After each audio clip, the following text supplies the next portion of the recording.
Boa tarde.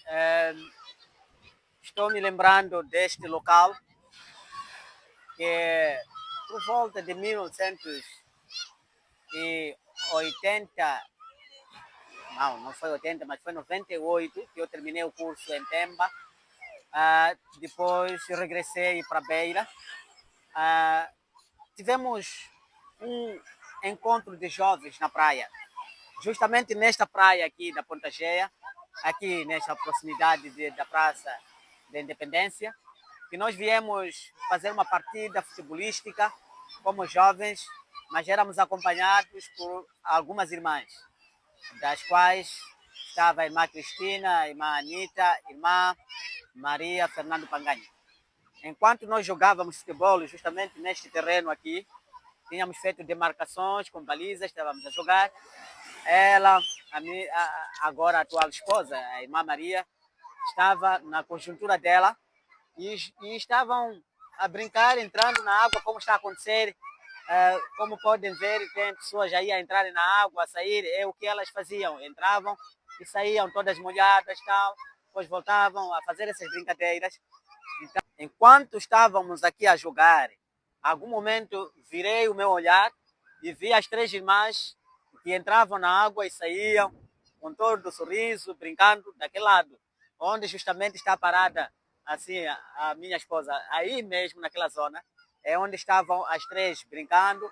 E depois que terminou esta parte de uns jogar futebol e outras entrarem na água e saírem, então juntamos-nos neste lugar para termos o estudo, o louvor, para termos até momentos finais do nosso encontro aqui na praia. Então, pelo menos isso que eu tinha a tecer neste dia de hoje, quando me lembro de como foi o primeiro alarme. Foi o primeiro alarme, é bom que isso fique claro. Isso foi o primeiro alarme que não chegou a ser significativo no momento, mas o alarme foi de olhar para as três e achar a irmã Maria mais especial das duas. Mas, depois disso, não levei a sério. Não levei a sério e continuei com a vida normalmente. Chegou o momento de namoro, já estava até à procura de outra que não é ela. Até que num dia, em oração, veio de novo a visão dela como a pessoa que poderia fazer a minha companhia. Mas isso mais tarde. Podia ser já nos anos de 1999.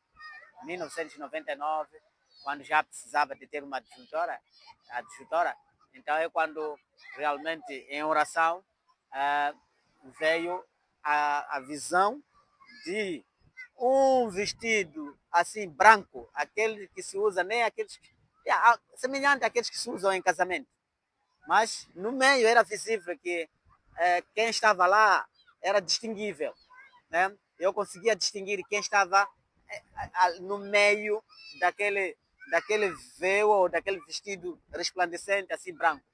Então via que a imagem era da Maria.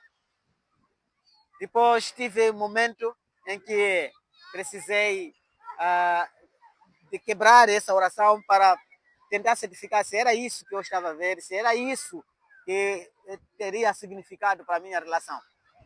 Voltei a orar, a mesma visão veio da mesma maneira. É só assim que eu planeei ir ao encontro dela. Daqui iremos ao ponto onde me encontrei com ela para começar já a apresentação do plano do namoro. Muito obrigado. Ainda estamos aqui sobre o momento Ebenezer.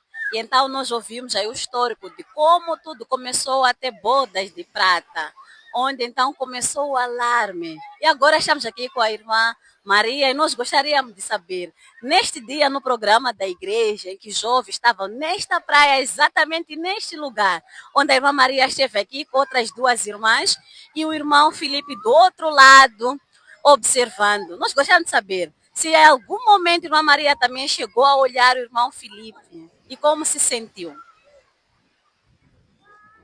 Boa tarde, primeiro. Dizer só que neste dia, para mim, não tive nada, não tinha nada do plano. porque para mim era um encontro normal dos jovens. Então, para mim estava mais o encontro dos jovens, mas esse assunto não estava no meu plano. Então, foi assim o nosso dia, um dia normal, e foi assim passou.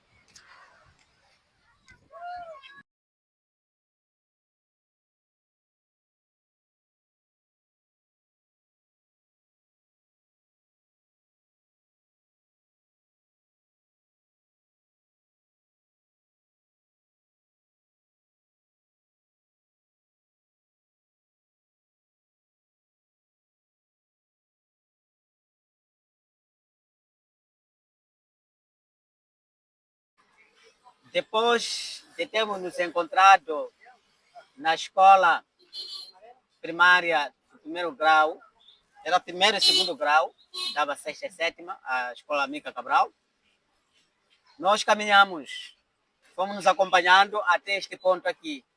Chegado aqui, como tinha uma outra amiga, colega da carteira, e o que eu queria falar, não queria que fosse partilhado com mais outra pessoa, nós travamos a marcha.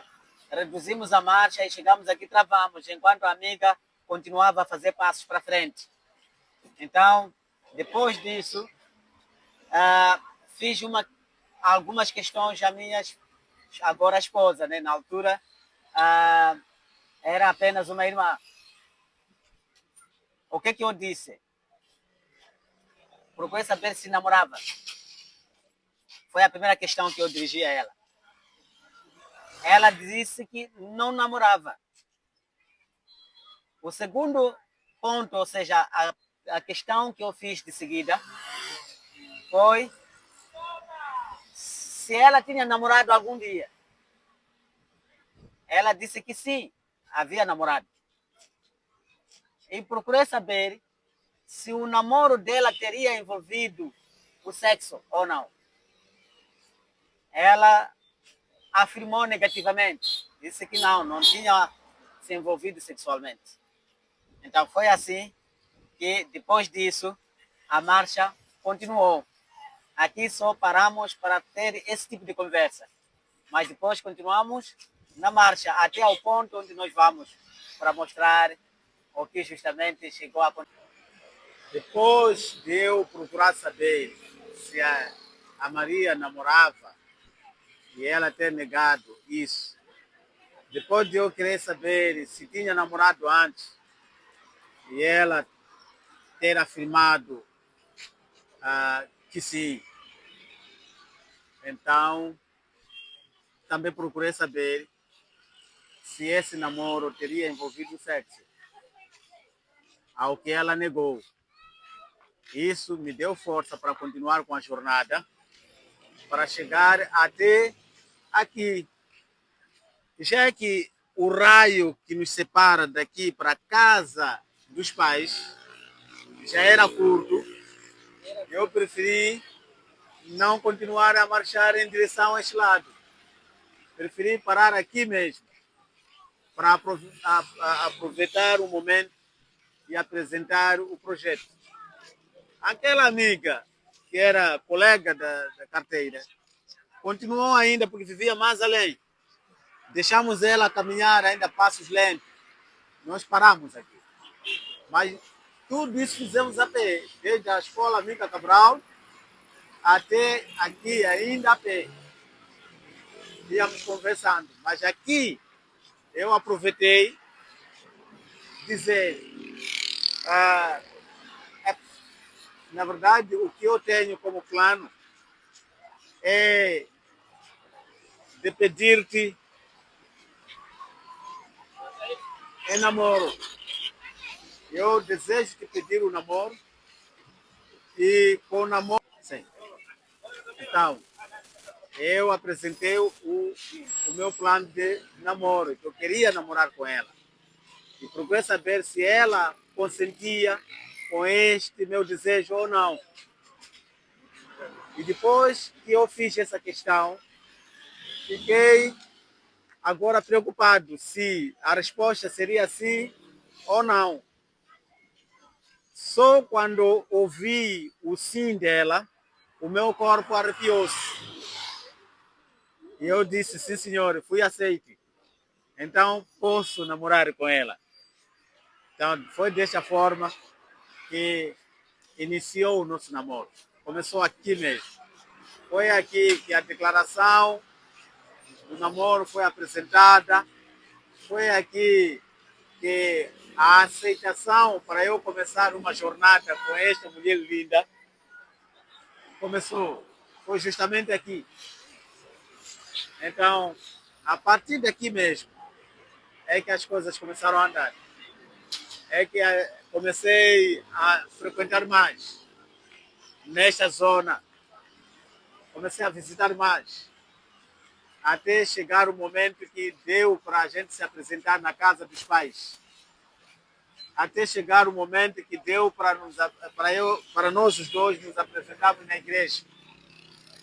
Até continuar a fazer os preparativos para o casamento que chegou a dar lugar no dia 26 de agosto de 2000. São alguns depoimentos que eu tinha por oferecer. Obrigado. Ainda sobre o momento Ebenezer, estamos aqui ainda com o casal Felipe e Daniel. E ouvimos um pouco como se conheceram, o historial todo, desde o início até ao momento de marcar o casamento. Agora nós gostaríamos de saber, após o casamento, quais foram os principais desafios do lar que vocês enfrentaram? Nessa cabeça de casa. Bom, principais desafios que nós enfrentamos, primeiramente foram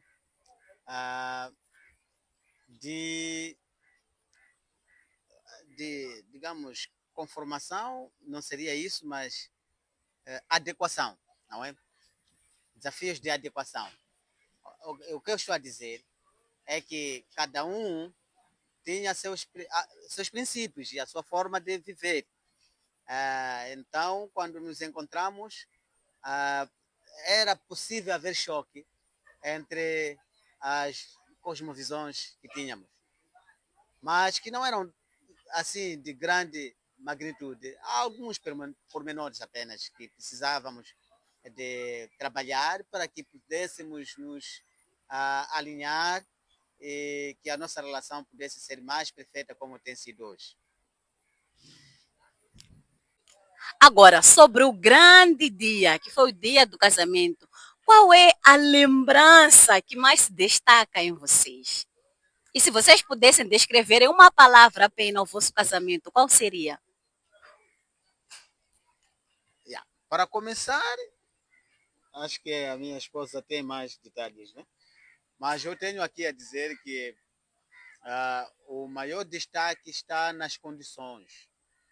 Casamos numa altura que eu não estava ainda empregado, quer dizer que eu fazia trabalhos voluntários no Hospital Central da Beira.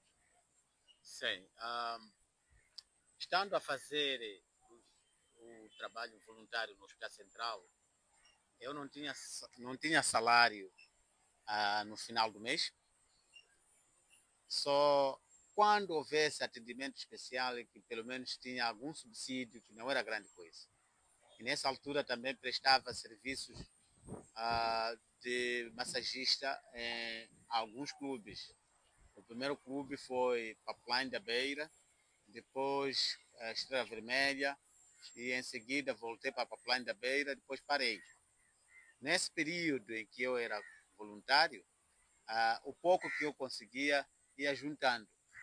E como a vontade de casar era enorme, e porque também, sabendo eu que depois de ser nomeado poderia sair da cidade e ir trabalhar no campo, não queria mais enfrentar a vida de solteiro, porque estaria vulnerável a várias tentações, sem compromissos, já não podia mais. Então eu pensei que eu precisava de ter alguém. Já sentia essa necessidade de ter alguém como minha esposa. Então, a vontade é que prevaleceu. E tive a ajuda de familiares, né?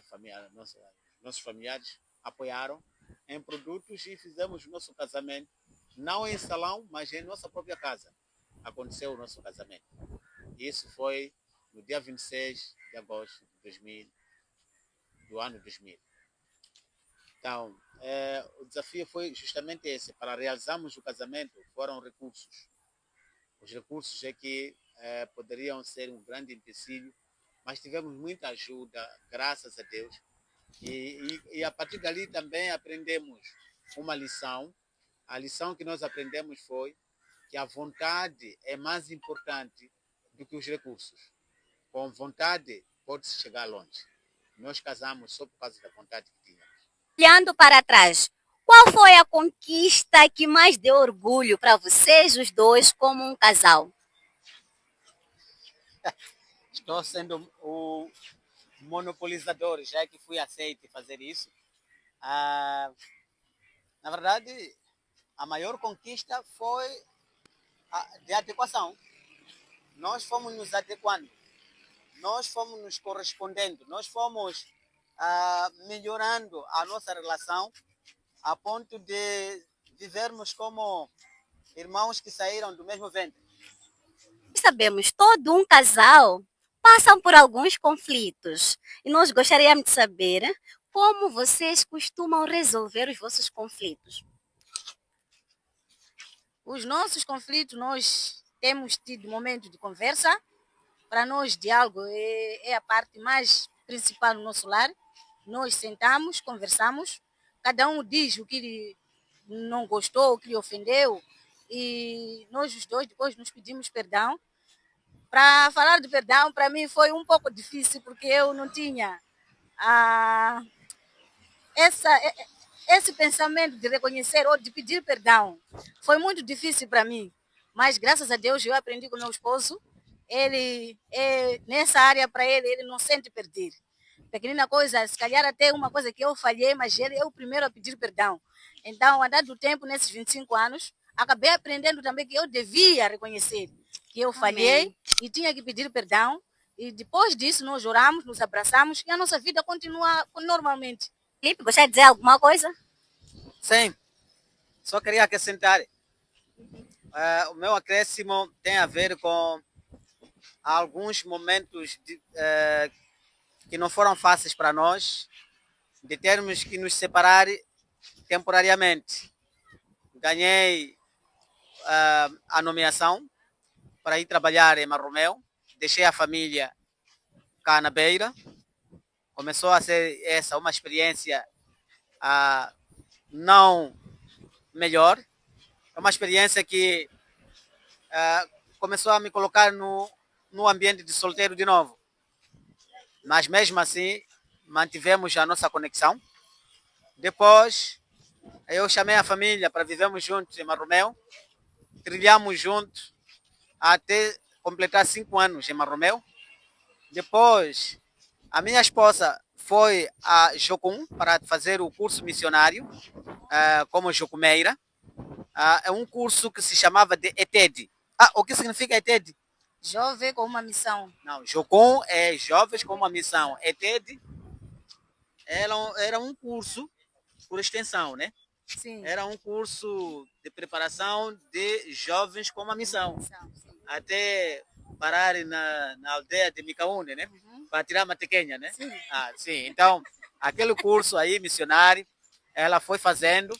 Depois disso, saímos, separamos-nos. Eu fui para Maputo, continuar com os estudos, e ela saiu para fazer o estágio em Malawi, e que não chegou a terminar por causa da gestação da Joyce. E então, como cada vez mais crescia a gravidez da Joyce, ela voltou para a Beira e eu continuei em Maputo até terminar o curso, e voltamos a nos encontrar cá na Beira, mas voltei a estar em Marromeu sozinho. Portanto, 1 ano e meio em Maputo sozinho, mais 1 ano e meio em Marromeu sozinho, somei 13 anos